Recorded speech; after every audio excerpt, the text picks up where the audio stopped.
Welcome to the first ever episode of Dumb Memes from the Left. This week's dumb meme should be coming up on your screen from the left now. And if you have a smartphone and you can't quite see the meme, no sympathy. Turn your phone horizontal. And no, I haven't brought this up to the board and I haven't talked this over with the guys, but fuck it. We're doing it every week, Wednesday nights. Tune in. Citizens who lost health coverage in the past 2 weeks due to economic collapse. USA, 3.5 million.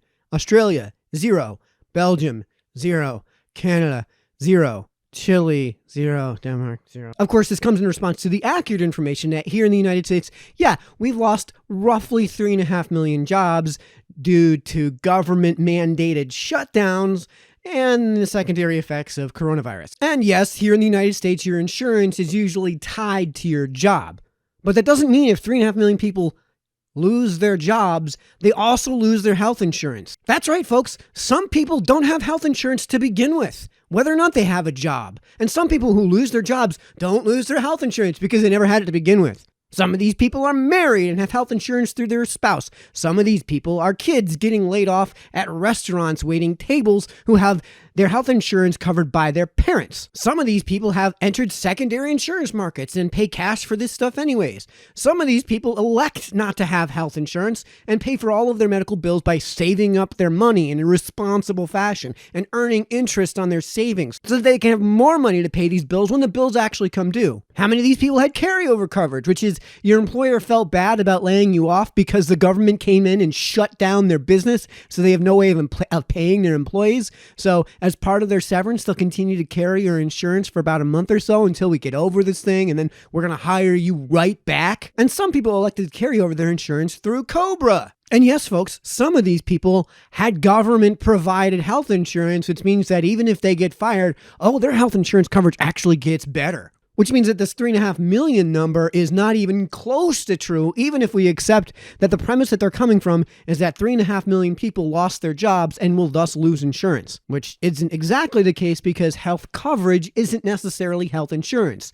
Health coverage could be a health savings account, in which case your health care is covered by the balance of the account. Which means, of course, that this meme is at the very least horribly misguided and wildly incorrect, so I decided to point that out to my friend, we'll call him Charles, who posted this meme. And of course, the response from the left from me pointing out how misguided this meme is, and all of the flaws in this meme was character attacks and crocodile tears. Mike, how many decent Americans will die for lack of basic coverage? Mike, you have colder blood than I. You win. Mike, we all pay for uninsured people at egregious rates. If I need to explain that to you, I'm wasting my time, dude. Congratulations on staying on topic. Oh, and probably nobody's going to die from COVID because of lack of insurance because hospitals are required to treat you for COVID, whether or not you can afford to pay, which is independent of whether or not you have insurance or money. And yes, it is probably likely that I very indirectly paid for at least one person who is uninsured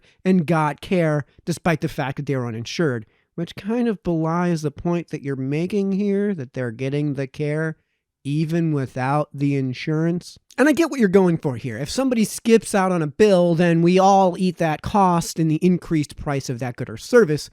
But really only in that facility, because if one person skips out on one bill at one care facility, then all the other businesses that aren't associated with that don't see their prices go up. No, the other company sees their price go up, which is why you don't want to have people skipping out on bills, which is why bodegas in the hood wind up charging a lot more than the similar bodegas not quite in the hood because they have to cover the cost of criminality and the cost of people walking out of their store with their goods without paying for them. Yeah, bodegas in the suburbs don't have to eat that cost, which is why bodegas in the suburbs don't charge as much for their goods and services as bodegas in the hood. And by the way, folks, those people that don't have insurance, that's not how any of this works anyways, because in the overwhelming majority of cases, there are internal grant-making departments, whole departments within these hospitals that cover that cost and are funded almost entirely from voluntary contributions from the public, which means that if Jim donates $1,000 to the local hospital, it goes into their grant-making department and never comes out of my pocket, even indirectly, because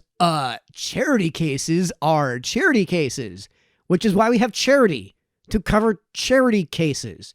And that's not even to consider all of the external grant making that happens when it comes to these expenses, which I went over in another video I will link in this video's description. And for those of you who are in your 20s and healthy and wise and said, you know what, I'd rather have the money than the insurance, where I can put that money in a savings account that can bear interest, and then I can prepare for major care expenses, which I'm not likely to have unless I get somebody pregnant, which is really easy to avoid until I actually plan for this sort of thing. And then I can prepare for childbirth, which is the largest expense you're likely to run into in terms of healthcare by far, as long as you're under 50.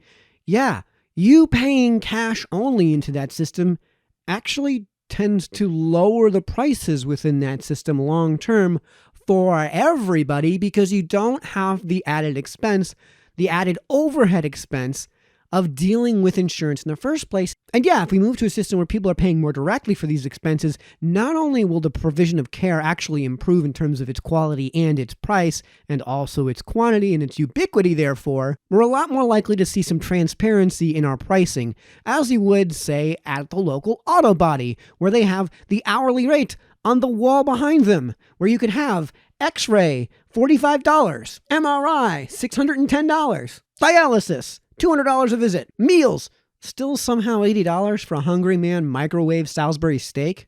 And yeah, we've gotten a bit off topic. That's where the left goes when you engage them in debate. All right, everybody, thanks for joining in. We'll be back next Wednesday night, and every Wednesday night moving forward. We'll have the dumb meme of the week posted to the Liberty Block's Facebook page, which you can find in the link below, on Monday nights. So we'll see you next week, and until then, good night.